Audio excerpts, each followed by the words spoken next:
playing football around here for a long time, and when you look at numbers like that, I mean, that's phenomenal.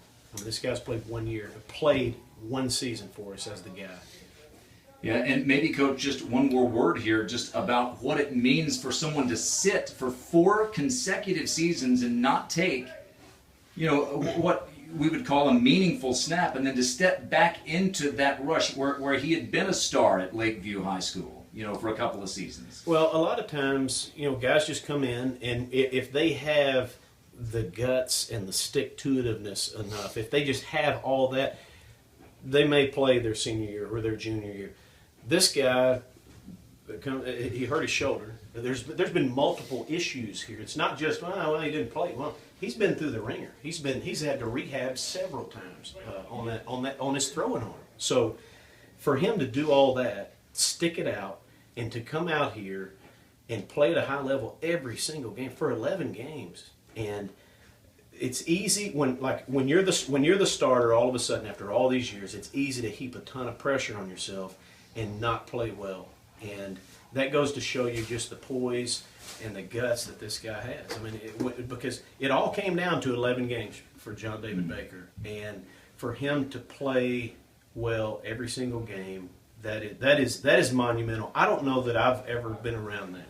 I've been around guys that have played late, but they didn't do it like he did, and that's pretty awesome. John David, let me ask: did some of what you accomplished this year surprise even you?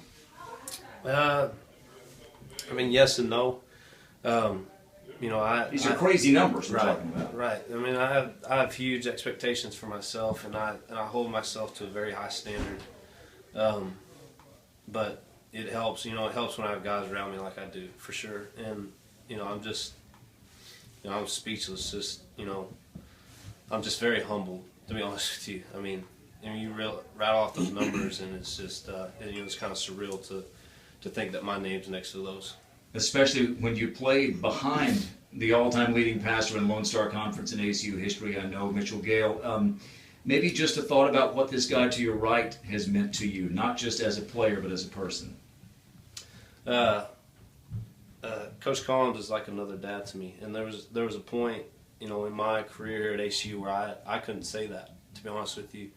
But he wants the very best out of you, and he loves you, unconditionally. That's one thing he always tells me. He said, "There's nothing that I can do on the field that'll make him love me less." And so, for someone to go out there and to say that, it's easy to go out and play well because there's no pressure. I mean, that's why I feel like I can play so pressure-free, because I know there's absolutely nothing I can do, no mistake I can make, nothing I can say that he's going to, hold against me or hold over my head forever. So, I mean, I owe everything to Coach Collums and Coach T while he was here. I mean, there was a point, my freshman, redshirt, sophomore year, that they could have kicked me to the curb. I mean, I was in and out of a sling for 2 years, and I'm sure I was just a dead weight hanging around, but they had faith in me, and for some reason had enough faith to keep me around, and I owe them, everything. I'm so grateful for this place. I'm so grateful for Coach Collins for just giving me this opportunity. I'm just so humbled and blessed by it.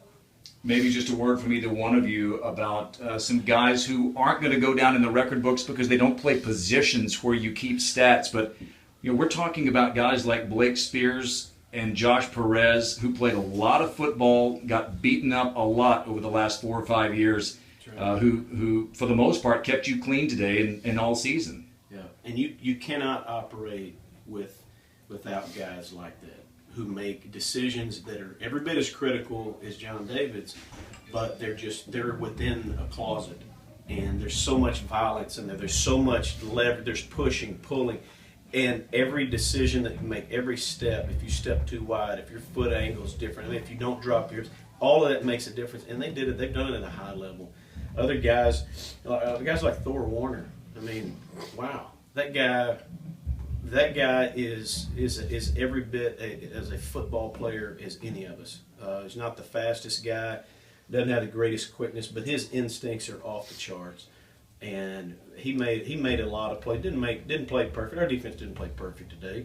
We knew we were gonna give up some yards and stuff because they're good and they move fast. But there are there are multiple guys on this team that I know John David gets a lot of the credit and he gets a lot of the blame, and that's just kind of the way it goes. But I do know this. You look at the big body of this season, and you got to tip your hat. I mean, he came off the field one time today after the one touchdown pass, and I just took off my hat and I said, you know what? I got to tip my hat to you on that one. I said, you look like a legitimate quarterback that is in command of this entire game, it's rare when you can watch that, because we ask this guy to make protection checks, we ask him to drop back pass, we ask him to play action, to throw screens, to run the ball, to run the option. There are so many decisions. He has to make more decisions than any quarterback that I've ever had.